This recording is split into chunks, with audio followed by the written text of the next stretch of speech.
So I'm gonna ask these amazing people a couple of questions, and then I'll open it out to the audience. But I'll first go to Ryan. Hello.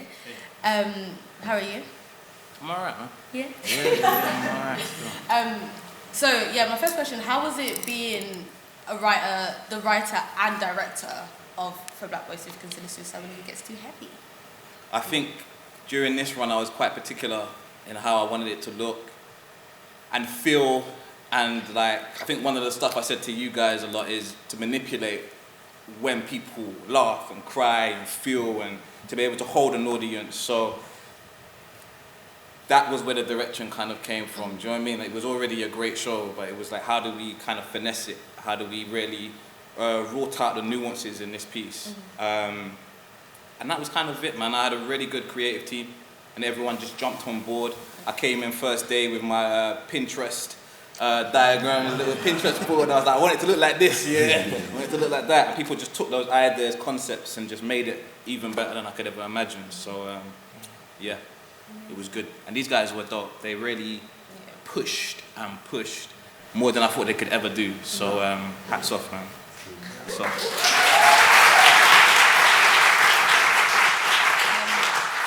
So in terms of the title of the show, For Black Boys Who Consider Suicide When It Gets Too Heavy, what was kind of like the idea and the process around such an impactful, powerful title?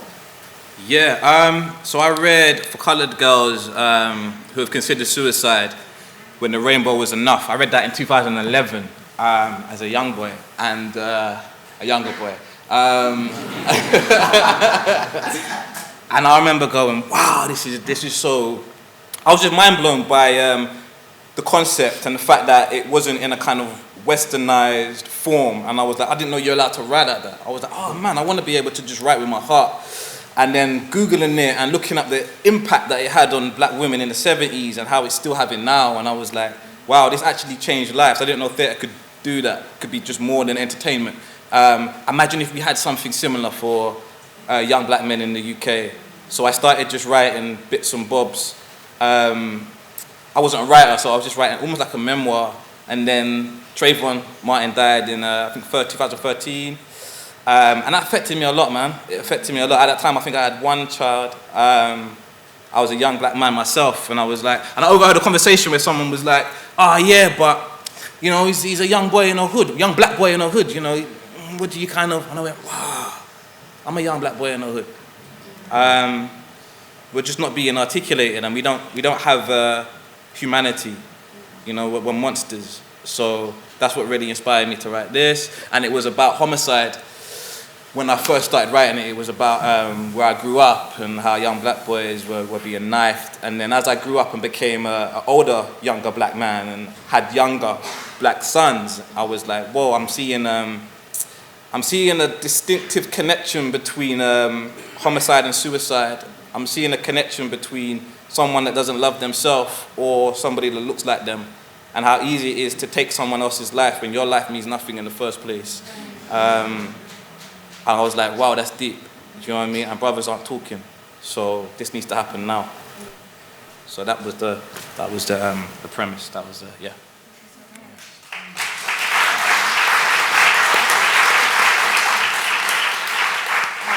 That kind of leads on to my question to you guys, and all the brilliant work that you did. So obviously this show is so powerful, and a lot of people can resonate with it. And how was that for you guys, having to resonate with that within yourself, but also knowing that you're gonna be so powerful and so inspiring to the many people that come here? Such a big question. Yeah. Have fun. Take your time. I would say, for me, it was a life lesson. It was actually a saving grace. I was having my own battles in life, and I never knew how much this show could save me. Sorry.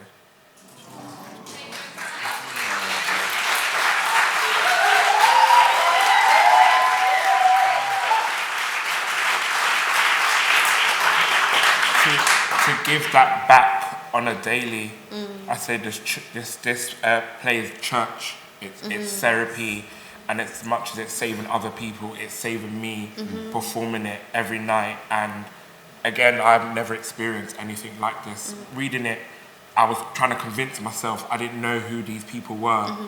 And I was just like, oh, I don't know this, I don't recognize this. And then I had to have a word with myself, and I said, why am I doing that? Why am I putting up these walls and saying I don't know these people when I am these people? And yeah. Thank you. Can you say the question one more time? I worded it so well. How was being part of such a powerful piece that not only resonates with you, but that can resonate with the many people that will watch this show? How is that? It's humbling, to be honest, because you realize that you have a job. I started to realize that I have a job to represent us and a community that don't really talk too much.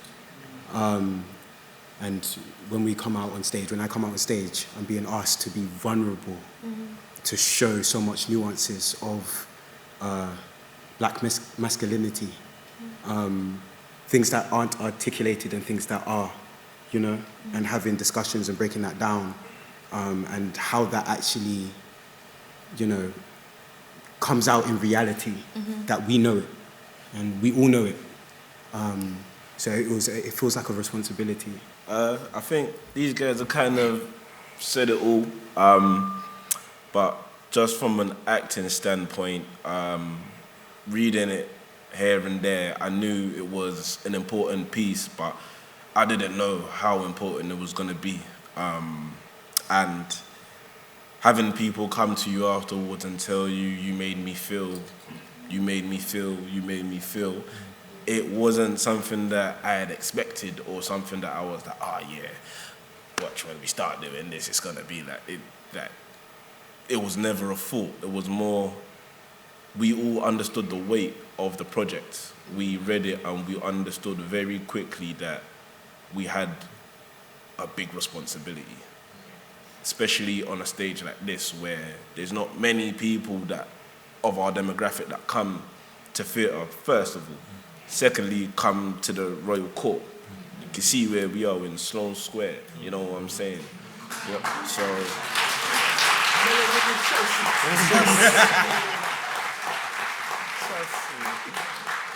but yeah, it was just, it's a heavy piece for many reasons, but mainly because just of the responsibility. We never take any show for granted. It's not, we may be told by production, oh, this is a relaxed show or this is this show, but every night we know that we have to tell it as honestly and as truthfully as possible, because like Eman said, we're saving lives. We don't know who's going to be in the crowd. That might be their only chance. That might be the closest thing they're going to get. So for us, we have to give it our all, and that's what it's about.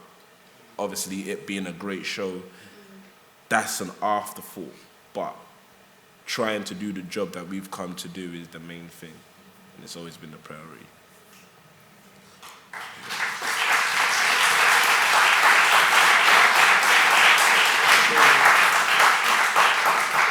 Thank you. I'm gonna open it up to the audience. So what was your biggest challenge writing this, and what was it like as a writer seeing the audience respond to your work like this? I think my biggest challenge writing it was trying to write a play that was good enough to be able to hold that title. So this is Entasaki's seminal work. If I'm gonna hold that title, this better be a half decent. Do you know what I mean? I better be in my bag when I write this play. Do you know what I mean? So to be able to honor a work that's gone before me was difficult, and to be able to write a play that young black men, specifically, but black men in general, look at and go, yeah, that's us. Do you know what I mean? That's the stuff that I've hidden. That's the stuff that I've always wanted to speak about or say. These are the feelings that I've been through. That was what was difficult for me. It was difficult. It was also the only thing I actually cared about during this whole entire process. Yeah. So And then after that, I suppose, was to create a form that would hold an audience outside of a 5-act structure that would hold an audience for 2 hours. Usually when I write stuff and I know I'm going to do it outside of a westernized form, I'll do it in like 50 minutes or something. So, boom, boom, boom, boom, boom, before you even get bored, we're out. You know what I mean? And I was like, no, I want to do something. I want to create an epic. I want to be able to do that and create my own form and hold an audience. So I didn't know that worked until I knew it worked. Do you know what I mean? So I remember on opening night when the lights went down and the audience went up, and I said, okay, I think we got a show. I think we got a show. So yeah, and then the second part of the question was, what does it feel like? Seeing the audience react to your piece the way they do. Good. Depends on what night it is. It depends on what they're laughing at. It depends on. I think maybe next week I'll come, and I'll come without my artist hat on, and I'll actually take the show in. I think I always come with my notepad, and do you know what I mean? I'm like, no one should be laughing here. Do you know what I mean? I'm an artist, innit? So I'm always pulling, do you know what I mean? Like, the audience might be clapping, I'm like, that was a good show. Do you know what I mean? So, yeah. But it is an honor, man. I remember, like I said, on the first night, I remember seeing standing ovation of 3 levels. And I went, whoa. That's for us. Wow. So it's humbling in that sense. But again, it goes back to the same thing of, I just want to make sure that black men feel like they've been seen and heard. And that's the most important thing to me, if I'm being honest with you. Yeah.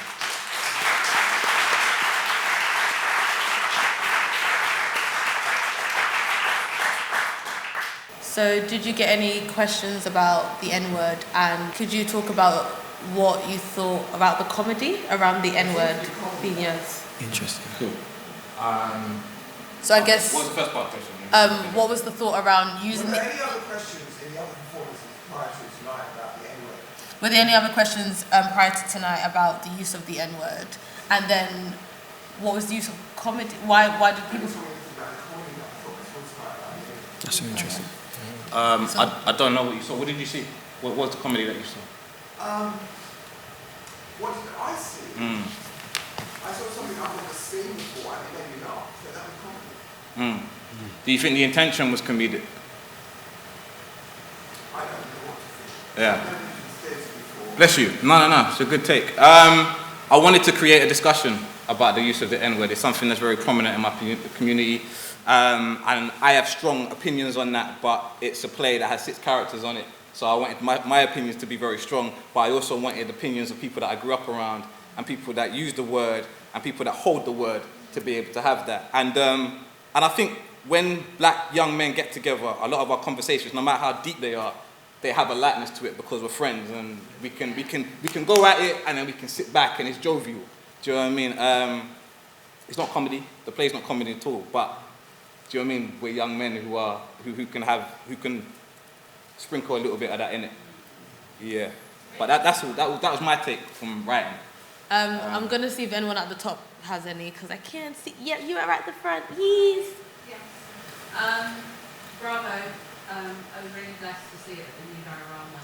And seeing the finesse and the tightening in this version was really useful. I wanted to know more about the process of that tightening, and how that, from the actor's point of view. So the process from new diorama to now being at the Royal Court, and like the finesse around, and the finesse of how it is now, and the tightening from these beautiful black men.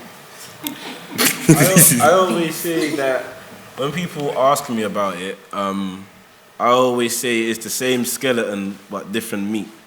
You know, so the core structure of the play is still the same, but there's just different elements that's been added to it. And, you know, Ryan being the creator of it, now stepping into the directorial shoes, is brought a different depth to it. There's some lines that have been kept, some that are new, but having the writer right there with you every day of the rehearsal, it was... Same. Yeah, even after the rehearsal process, his notes was continually scrutinize the text. Continually scrutinize. And I say that without laughing because honestly, like, now he's hearing what he sounds like. No, but honestly, you find something new every single time. Like, the more you go over it, the more you ask yourself questions, the more you just dive deeper into it, you'll find more. And in terms of the old play,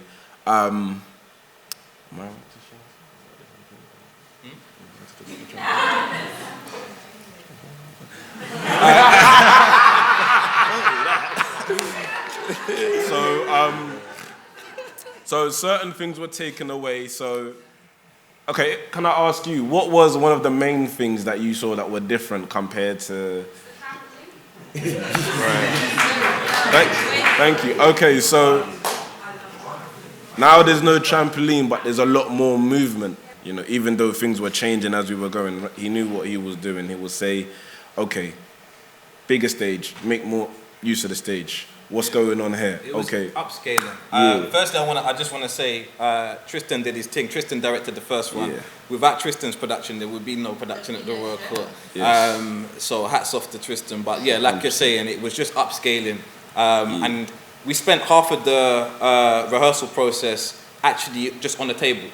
Yeah. We weren't allowed to get up and use the stage until we understood every single aspect of this piece. Yeah. Every single word, every single line, everything got scrutinized. So, so from that we were able to find more out of it that could fill this whole entire auditorium. But, yeah, man. Yeah. Oh, God bless you. Bless you. I'll just say from an actor's point of view, coming from the new diorama to here, it was the first time I've ever had to unlearn things, and the play was embodied in my spirit. So I caught myself many times doing 2 versions of the show, but it was an amazing feeling to unlearn something, to relearn it. Never feel comfortable. And listen, if I say one thing, Ryan always said, play the truth. And I stand by that. If you're doing something for no reason, what are you doing it for? Play the truth. So yeah.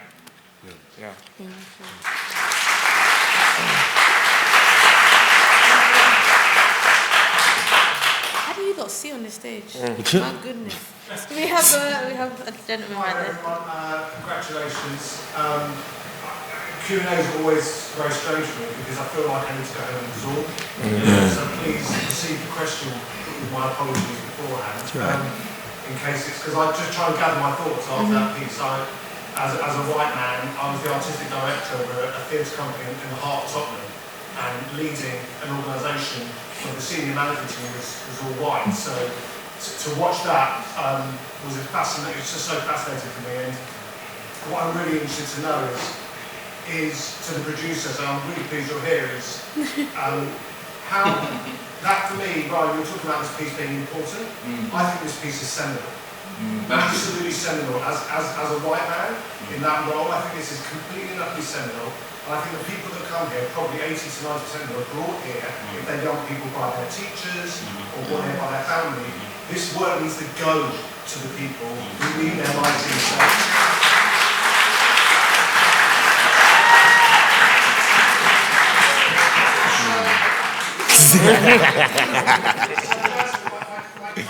Representing that community when I worked there, my young people would never have been able to have left Tottenham. They didn't know how to travel within the city. So this work, firstly, for me, needs to go around to see. But secondly, how do you get out of this city and play this show to an all-white audience? And have you ever got any thoughts about that? No.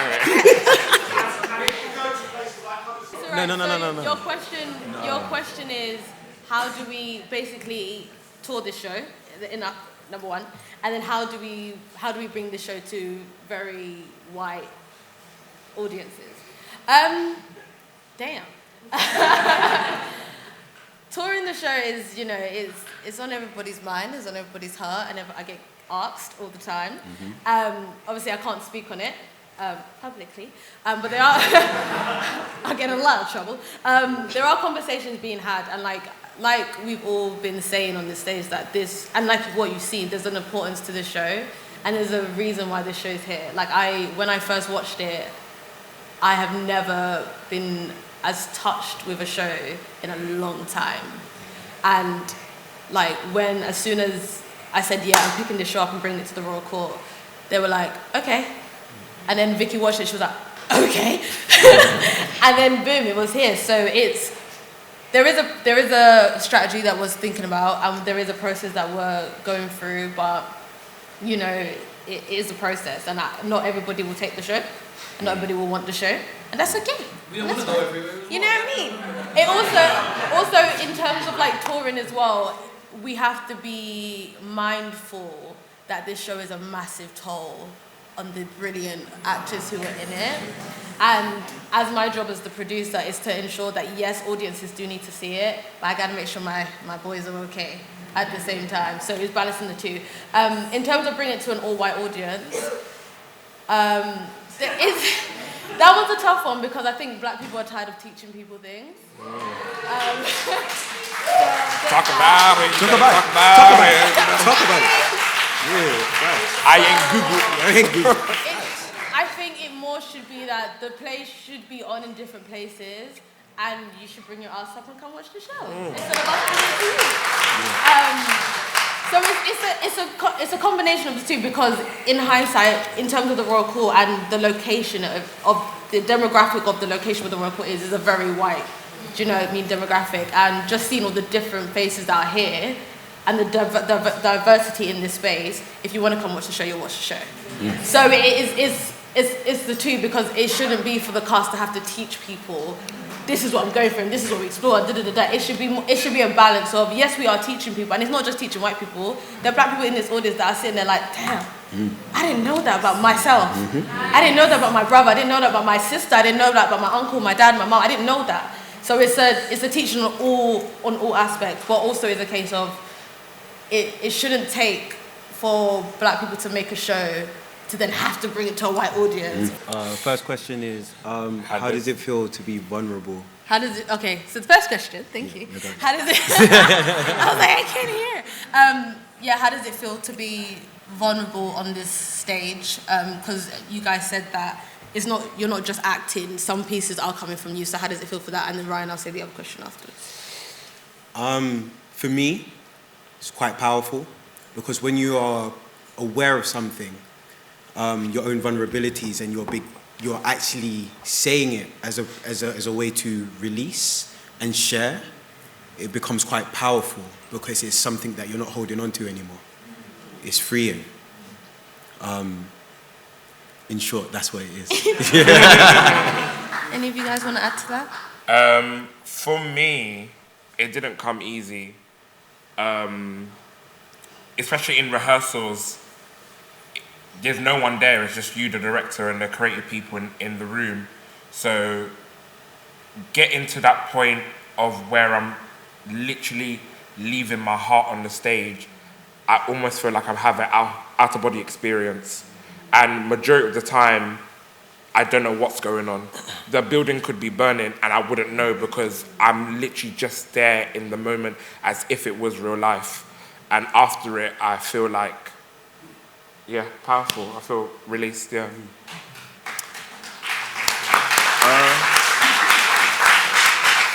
think I was waiting for a role like this, but I didn't know that I was waiting for a role like this.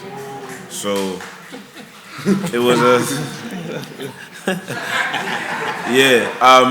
again, I want to give a big shout out to Tristan, who was the director. He solely directed the first original piece.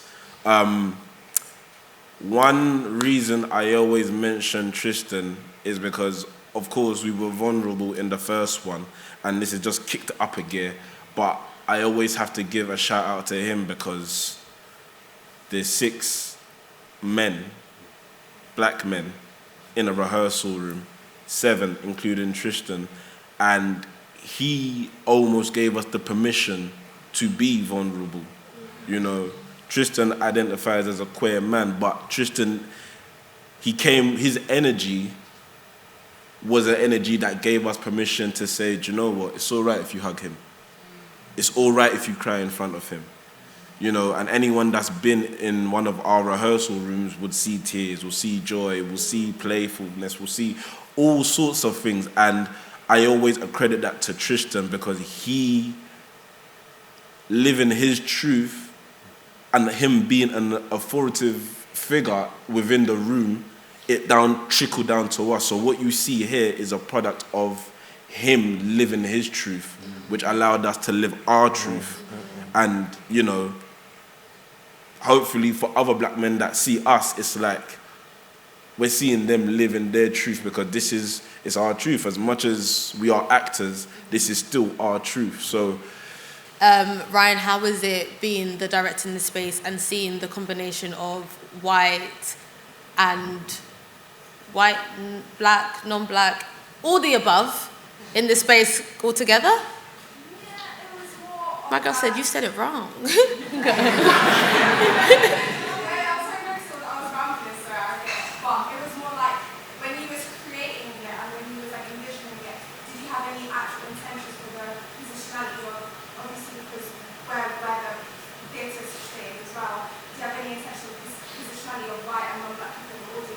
No, I wrote a play for black boys, 100%. Very differently than what we get taught or told as writers. I think as a writer, if you ever want to have your show at the main stage, then you are writing for the white gaze. A lot of people won't admit that, but you are, because when people say mainstream, they mean white. Do you know what I mean? So even if you're writing a show for 6 black actors, you're going, okay, cool, but I know white people are going to see this as well. So let me take out that line, because I don't want to offend nobody, and let me do that. And I was like, cool, this is for black boys. This is how black boys speak. This is what it's going to be. I didn't write it for the Royal Court or any venue. I was like, I have to write a play that's 100% authentic. Do you know what I mean?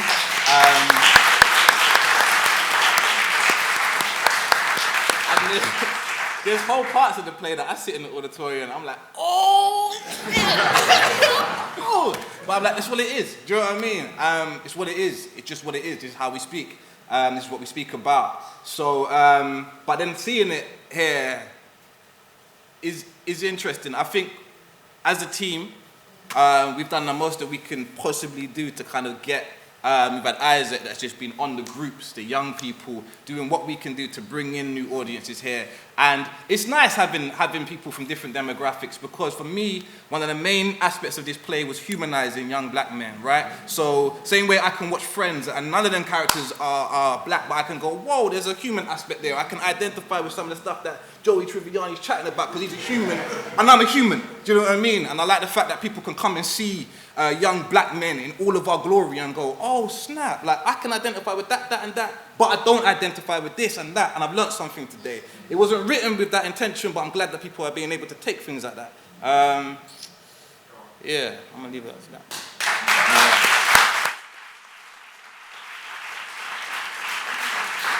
I think just adding to Ryan's point that Isaac and Jade, both who work in the participation department, have worked incredibly hard to bring in community groups and young people groups and theatre groups who would never come to the theatre, for one, would never come to the Royal Court and would never see themselves on the stage. And I think there's a lot of people have worked really hard to ensure that the people who need to see it will see it. So there's that as well. Yes, you read in the middle. So are there any parts of the story that you wish could have been extended, that you wish you could have seen more, that you wish you could have done more with? Yes. Listen, I'll be honest, yeah. Doing the show the first time round, there was parts where I was like, oh my gosh, I wish there was a bit more of this. I wish there was a bit more of this. Until you are doing it, you say, cut it there! Because I'm sweating, I can't breathe. No, but the emotional roller coaster, I had to learn. No, it was no joke. And I know what you mean. You're like, oh, I just want a bit more. You can't have it. Ryan did what he needed to do. It was everything. Yeah. Done. Said it. Perfect. That's it. He's Yeah. taking it.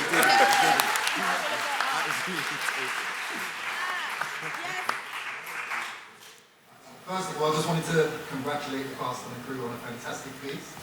I wanted to ask for the actors, could each of you tell us something that you either had to ask yourself or tell yourself to make your character what it was?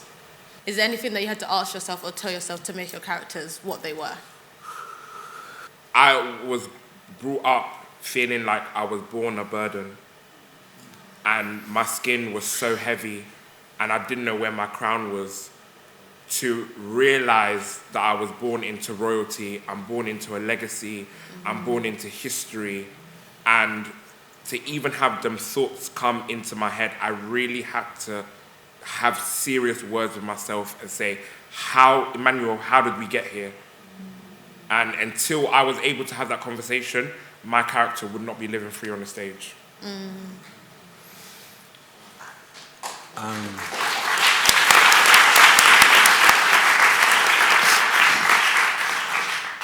I think a lot of my mantra was permission, to give myself permission to be.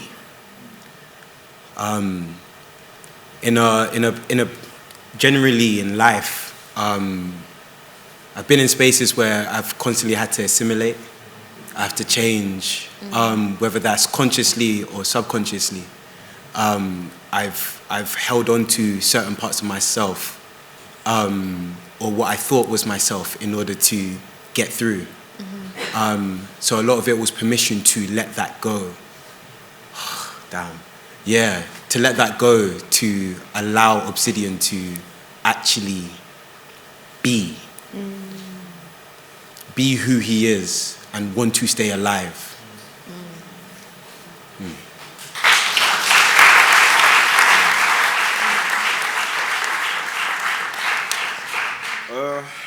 I guess the main question I asked myself was, who am I doing it for? And, you know, it's very easy to say, yeah, my friends, my family, even like what motivates you in life in general. Like, I could say, yeah, I want to do this to make my family, to be rich, to help my family, but I had to really ask myself.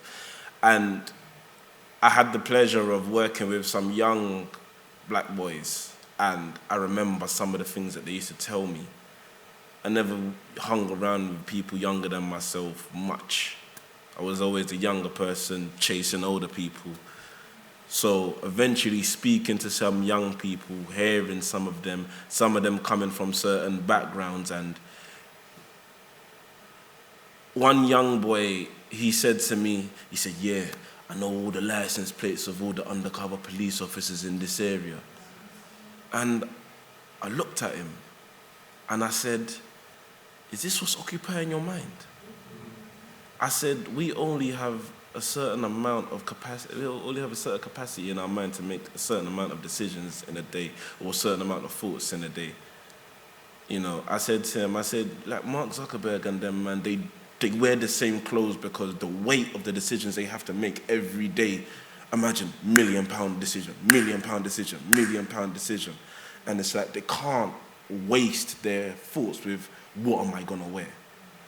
And then I have someone 21, 22 telling me, yeah, I know that. I said, the energy, the brain power that it takes to just be like looking and then being like, oh, I know that one, I know that one. I looked at him and I said, who's stealing our youth from the youth from these? That their youth is being stolen from them from a lie. Like, what is it? And I looked at it and it hurt me. It hurt me a lot. And I remember eventually when I created an even better bond with him, one day he eventually said, you know what, I can't, like, he told me like it was a secret. He said like, yeah, I've been thinking, man, I want to do like a food business. And the blessing of being an actor is you can sort of tell certain things when people are talking. And I could tell this person's had this idea trodden on before, laughed at before, dismissed. It took a long time for him to say something as small as, I want to do like a food business. I could tell he's probably been told, that's dumb. and I had to be very delicate. So when it came to me getting to certain places, I had to ask myself, who am I really doing it for? I'll always be there for my family. But I look at some of these young boys on the road, and then when I start to say that could be my brother, that could be my cousin, that changed everything. That changed everything. So for me, the big question for me was, who am I doing it for? And that changed a lot of things.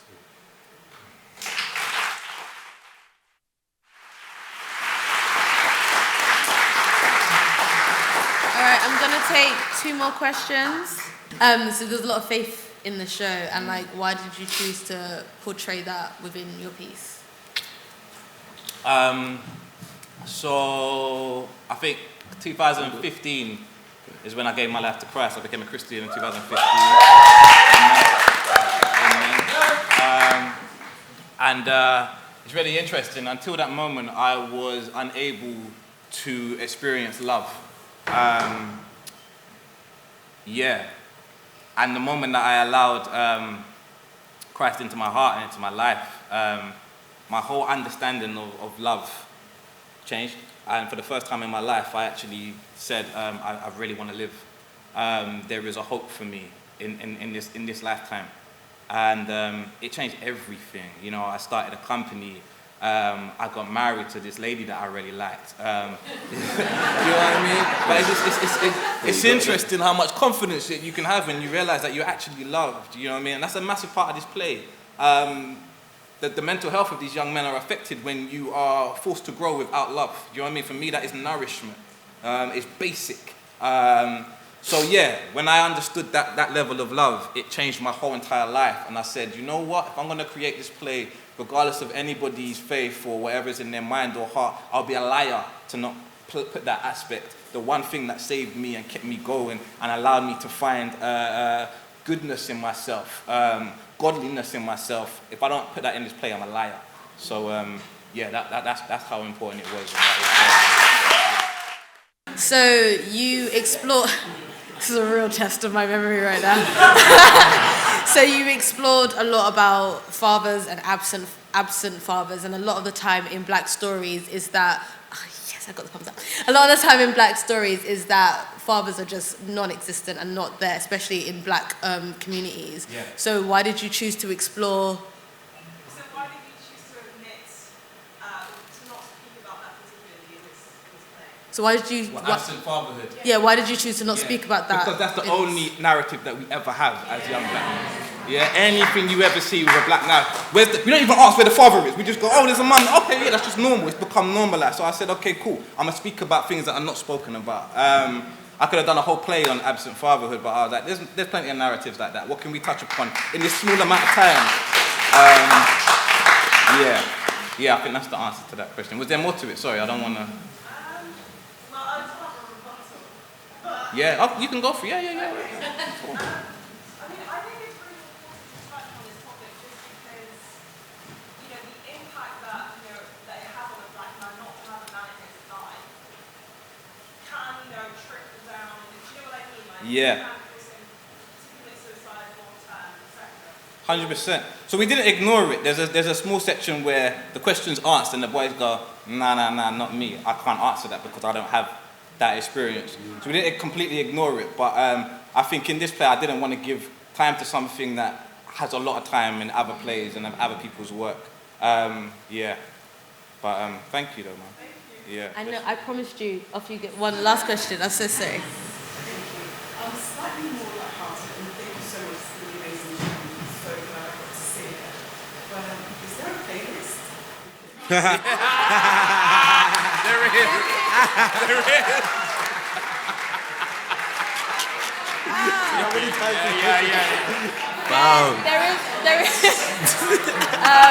Yes, there is a playlist. It's on the Royal Court website. There's a lot of brilliant music in this piece, and Nicola T. Chang, who's the sound designer, was absolutely incredible with the work, and all the music that you hear in the foyer was all Nicola. So give me a clap.